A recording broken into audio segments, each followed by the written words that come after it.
The leads are weak, Craig. What do you say to that?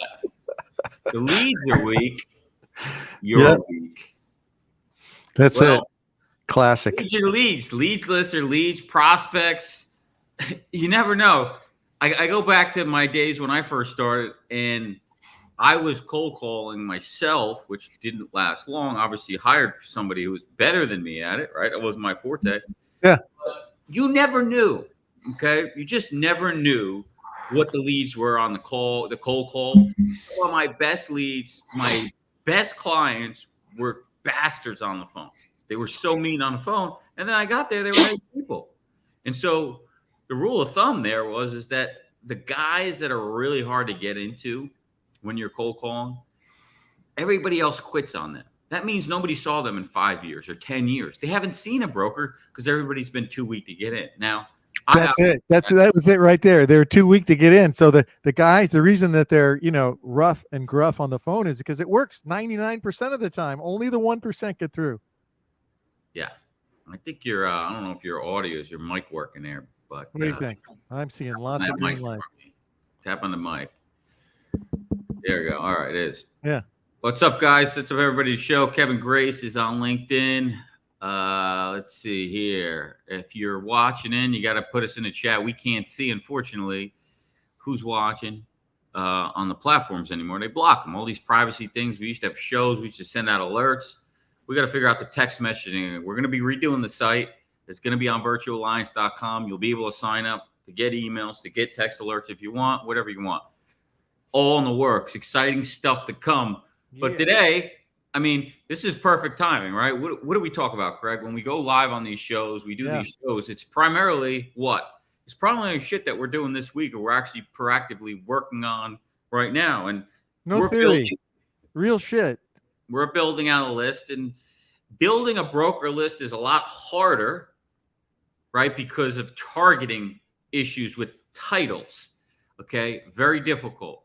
The employer side is extremely easy, in my opinion. So those are some of the things we're going to talk about today is if you follow some of these strategies that, the money I spend on trying to figure this stuff out, the consultants that I've hired, the experts that I use. And look, there's some things you got to do, but most of the stuff you really should outsource it. But I'm going to give you the base details. You can get a checklist going and really execute it, whether you do it internally. I mean, hire somebody to do it. You're going to be involved a little bit. I mean, you can get VAs in the Philippines to do it, whoever you can get. Just now's the time, guys. It's January. Get excited. Start building out the list because people are going to start talking to you again. You're sitting around doing you're taking a vacation, take your time off, but go back and listen to this a couple of times because we're going to drop some bombs on you tonight. That being said, show sponsor, Virtue Health. Check us out, virtualalliance.com.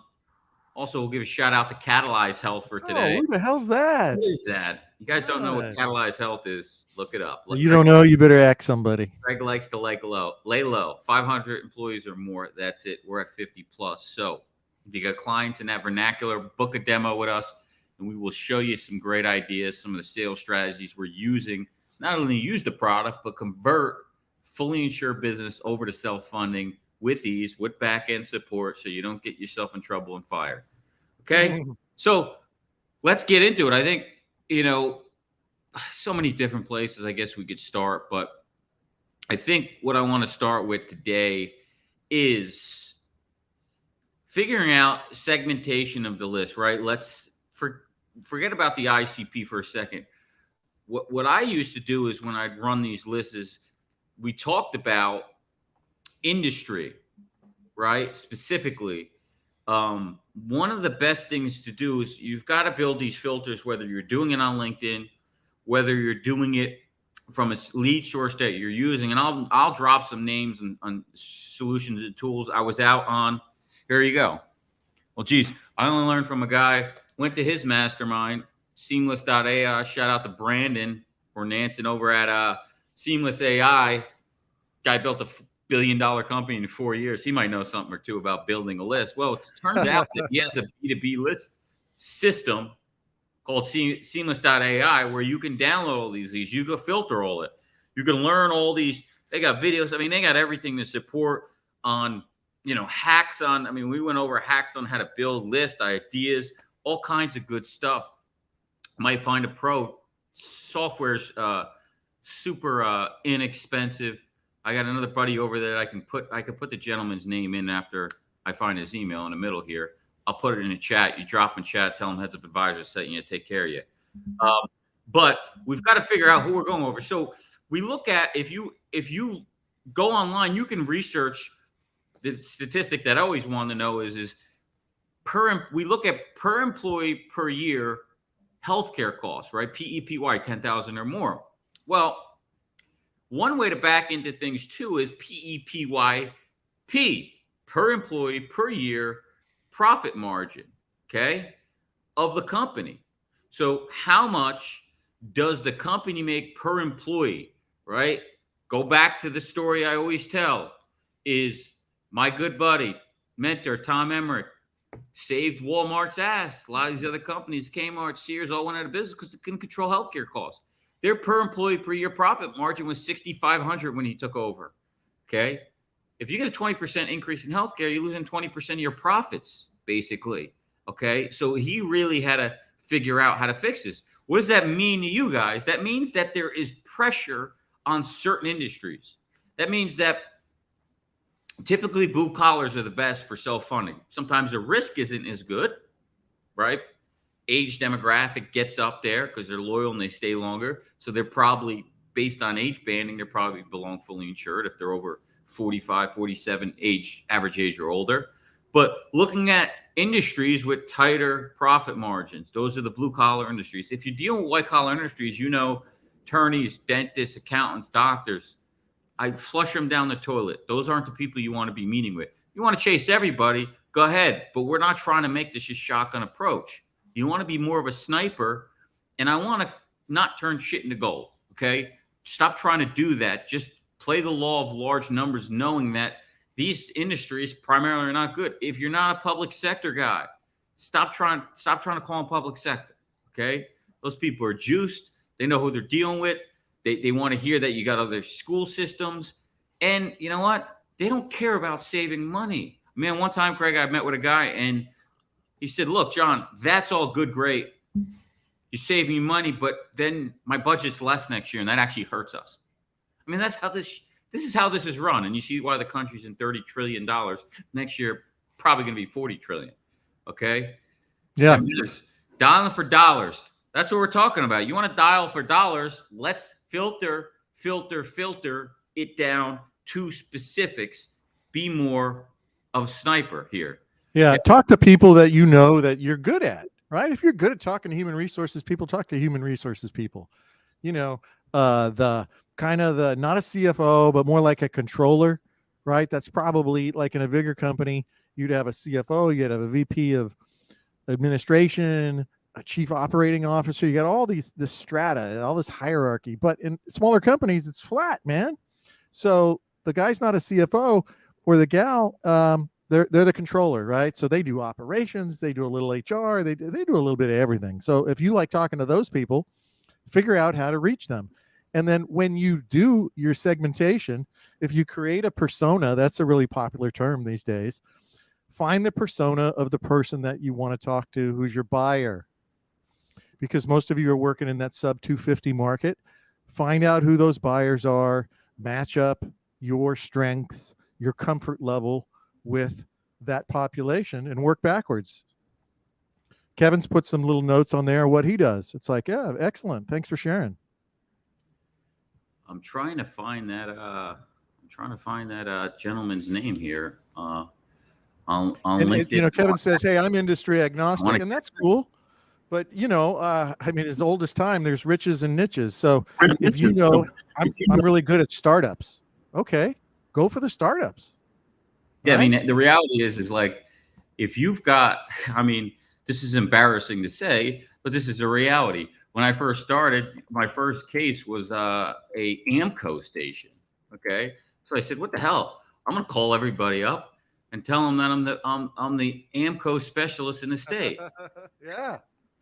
Not knowing that they're little crappy little groups. Well, kind of known, but I don't know what the hell I was Yeah, doing. but there's 1,000 of them. Hey, but I built a campaign. And wouldn't you know, Craig, that I started getting phone calls from all of them, and I had 15 counts by the end of the year of AMCO stations. Okay.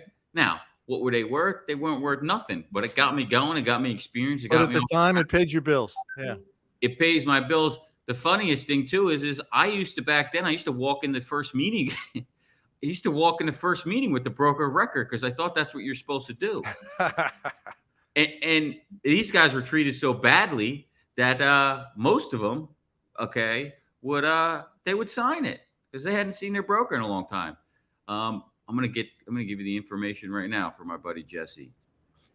Okay, hold on, bear with me. But yeah, picking one that you have a niche in. This is Jesse over at seamless.ai. Tell him that I sent you. He'll take care of you. Okay, put his name in the comments. There you go. Yeah, thanks for posting that. Hey, you probably looked up one of our sources right now and find his email. Great thing about the tools, I have them all on the right side. Okay, so list segmentation. Let me just go through a couple more. Craig jumped ahead. But yeah, what's your ideal customer profile? How much revenue do they make annually? Obviously, the size you want to do, back into it that way. You got My Edge. Everybody's using it. You could, you cross-reference that list with Sales Navigator list with Seamless.ai's list because they're not all going to show on each, but you can cross-reference and use the same filters on each. Your ideal client profile, how long has he worked in the position? You got trigger events. I mean, one of the best books is Combo Prospecting. We'll get into books, but trigger events, saving them as leads. When you build these lists, you save them as leads and you can get alerts based on the changes. Those are called trigger events. When they change positions, they want to make an impact immediately. Great time to reach out to them. Okay. How many companies does the employer have? Do they have growth? You can see the trajectory of growth over time over the last 12 months on a company. Maybe that's a fit. Maybe that's not. Go to the profiles. Kevin said many different, you've got CFOs, you've got VP of finance, HR, CHRO, owners, CEOs. The biggest thing about that is messaging. Okay. And look, if you're going to shotgun them with a generic message, you can do that.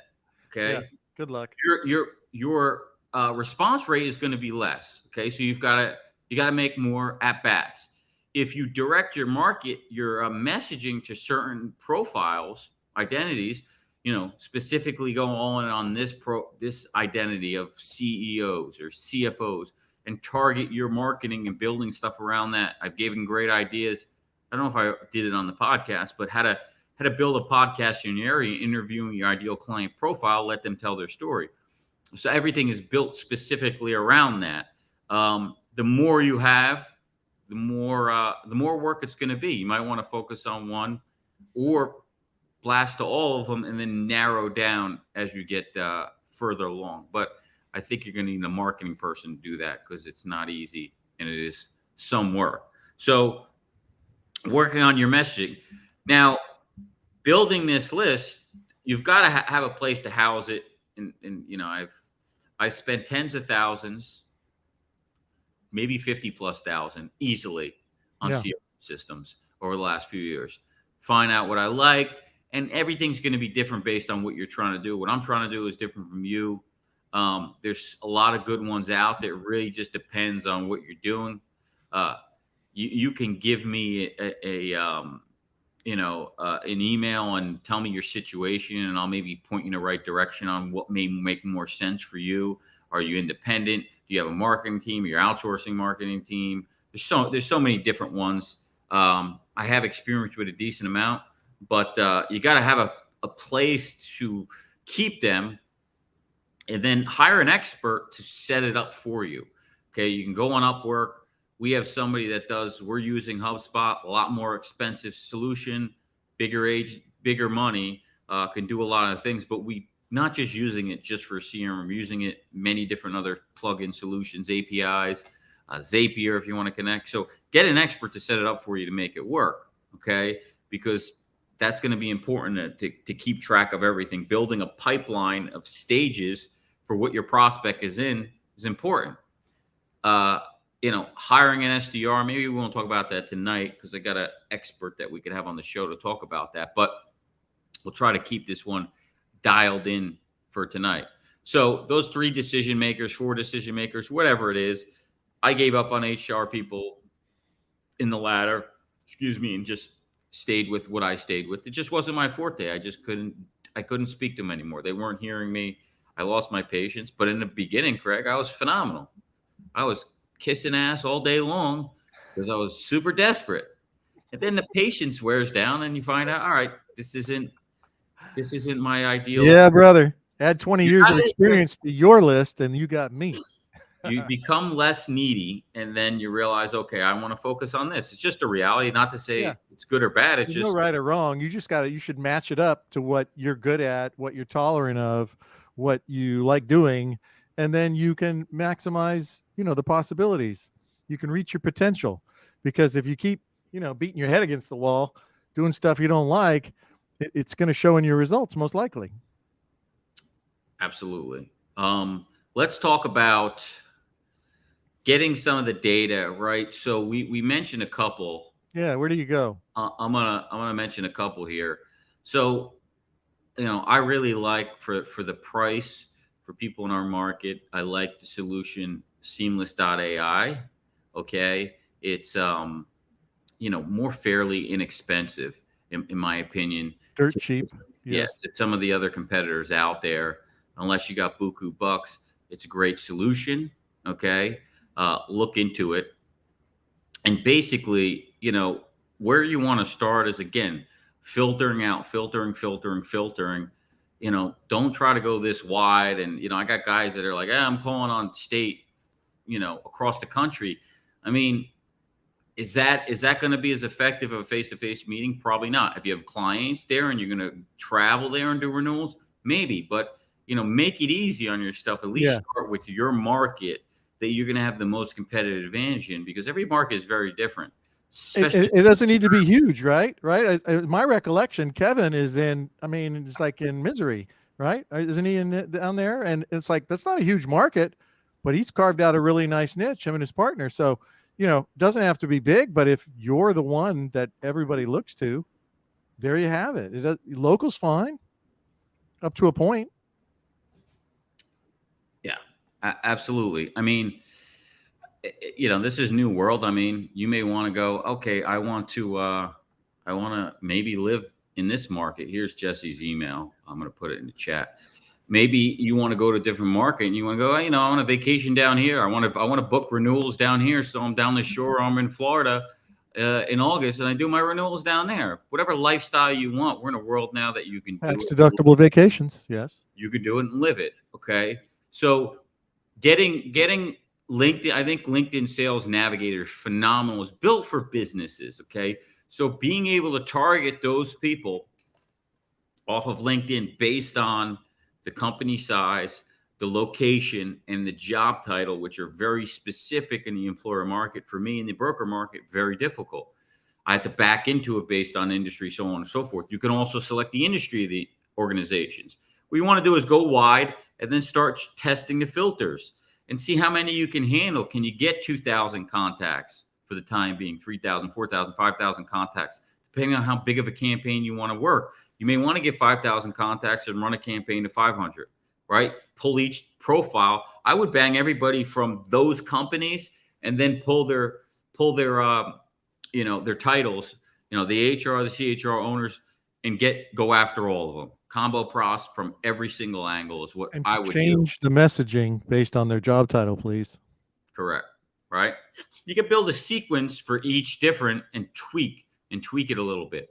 So you're going to want to use a data scraper that you can find on the internet, because you can only pull 25, I think, at a time on LinkedIn, and it gets annoying. So they have solutions out there. They're data scrapers, and they'll scrape that saved search. So save the search in LinkedIn, up to 2,500 people, save that search, label it XYZ, scrape the data, pull that list, and then take that list and put it over into Seamless.ai. Then you'll get all the emails, the numbers, everything, and you should be able to upload that. Or sometimes the Seamless will integrate right into the CRM. So you click a button and it'll move it all over. And so you build out this system of leads. Then you save searches that you have on LinkedIn Sales Navigator. You save the search and it'll constantly let you know of new people that have gone into that search. So you've got 10 new leads, this new leads. And then you could save them all in LinkedIn Sales Navigator and set up trigger events where you get alerts on changes on those prospects. Maybe the ones that you're calling and you only want to put the alerts on. You could put them on them all. That works as well. Again, manual tasky work. Find somebody on Upwork that can do it, at a few dollars an hour. Okay. Don't do it yourself. It's very time consuming and it's costing you money. So building out the CRM, scraping the data, LinkedIn Sales Navigator, I would pull it from if I were you, and then back into it and get the data from Seamless AI. Seamless AI, another thing they're doing, I think they've released it or not. It automatically updates. So I think the stat here is that we have is 36% of databases decay year to year, per year. That means that 36% of the leads you just paid for are going to be worthless next year because they've moved the companies, the email, phone, whatever. So they have a tool. You can either refresh and check your data with them and upload a list.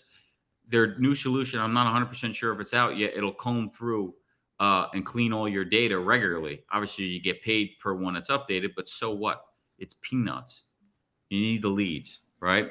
So that's validating the contact details, because if you're going to be calling and spending that time, you want to have accurate data. If you don't have accurate data, it's going to drive you nuts. Okay, if you're cold calling, great. You got email, mail, direct mail, lots of different ways to contact people. Yeah, I mean, you build a pipeline, and you're put top of the funnel here, right? You guys are in the top of the funnel watching the show. At some point, you're going to visit virtualliance.com. You're going to pick out a form, a resource piece. You're going to watch a demo. You're going to watch a webinar, something. You then become a warm lead where we run a sequence to you. Then we're trying to book a demo. Then we're trying to talk to you about client cases you have. And so have a whole sequence built out for top of the funnel emails, and then more specific ones that get warmer. Some of them have if you have the enterprise one like I do, it tells you kind of close percentage of how much they're engaging, reading emails, clicking, downloads, everything. So you can just hit the button, take to the top, and start calling those ones, reaching out to those. Maybe those are the people I'm sending direct mail to, if they're over a 50% or more. I don't know what the number is. We just got it, but there's going to be a certain number where they're screaming, and these bigger companies, they lead score them, and you have to have a certain lead score in order to get an outreach. So there's all different things to look through. Now, we're giving you the high level here. Not to say any of this is easy. I'm going to give you a couple books. Okay. The one that is always next to me, Predictive Revenue, right? SaaS, Software as a System, SaaS World, Silicon Valley Bible. Okay. He built Salesforce from 3 million to 100 million. The Sales Acceleration Formula. Okay. This gentleman built HubSpot, inbound selling from 0 to 100 million. Might know what he's talking about. Okay. One of our favorites is always, and we may be doing high stakes advising this year, and Tony Hughes may be speaking. My favorite book I read more than any is Combo Prospecting, firing off combos, call, voicemail, email, LinkedIn Connect, boom, next. Firing off us 30, 50 combos a day will get you a lot of opportunities. Then their updated one is Tech Powered Sales, right? With my other buddy we'll have on the show, maybe I'll have him there. He's the SDR Pro, is Justin Michael. Tech Powered Sales, Tony Hughes. This is the new one I just got. He just released, Reinventing Virtual Events. Okay. So a big update to the way things are changing in today's world with the events, getting people there. A lot of things are changing. You got to start reading. You can't do it all the same way. And I can tell you, these guys are on top of the game because they're training individuals. They're hired and consulted as consultants for major organizations that pay them big buku bucks. So they have to figure it out or they don't get paid. They're brought in to figure it out. Sales Acceleration Formula we talked about. And then if you want a good read, the updated version. Amanda Holmes. I think, Craig, yeah, reach out to her. We'll have her on the show. She may even speak at the event. The Ultimate Sales Machine, one of my favorites. good one to go freshen up on your vacation. Pick this one up. Another one of my favorites. And those are some of the things that are going to help you. I'll have some of these experts on. Margot's listening. Margot, make a note. Let's get all these people on the show. We're speaking at the event. I know Brandon from Seamless. He's phenomenal. I know he's said he's happy to speak at the event. We got a couple superstars we're going to line up for sales and marketing. Real deal guys that are doing big time money. 4 years, $1 billion company. If it works in other industries, it can work in this industry. Oh, by the way, he's 36 years old. Did I mention that? Yeah. So we're going to line up these guys. We're shooting to have an event probably in August, unless I change my mind, because they're crazy to have these events. But hot in August. What are you talking about? We're gonna do it down in Florida. Should do it down in Florida, Texas. Soggy in August. Move it up. You guys let us know. Put it in the comments. Texas. Actually, I got to build that event page. We'll start building that. Margo, make a note. We'll start building the event page. New site's coming out soon. Okay. We'll do an early release. We're only going to let 50 people in. Last time we had too many. It doesn't serve the purpose we want. We're not going to fill it with vendors. We want to keep it lean and mean. Yeah, no offense, no wannabes. Yeah, a learning event. So we'll keep you updated. But maybe Tennessee too. That may make sense. Good conference town. I think we covered most of it. If you can't figure anything out, that's a good start for you. If you're working with Virtue Health, you guys know you can reach out to us. We'll help you with our partners. Help build lists. We'll give you some personal advice, things like that. Those, reach out and we'll give you a hand. Any last thoughts, Greg? Well, yeah. I mean, let's talk just briefly about different things that brokers can do to reach out to their prospects. Right? The sequence could be content that you write. It could be content that you post on LinkedIn. It could be content that you PR.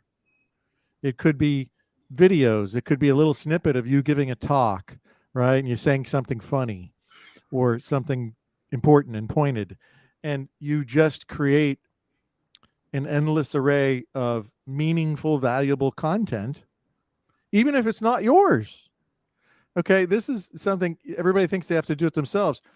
You find something that's really brilliant or something that's relevant to the industry of the prospect that you're talking to. And, I was recently reading this and I thought of you immediately, knowing that, this is your industry, and just thought you would appreciate knowing about this. Right. And now you have a reason to follow up.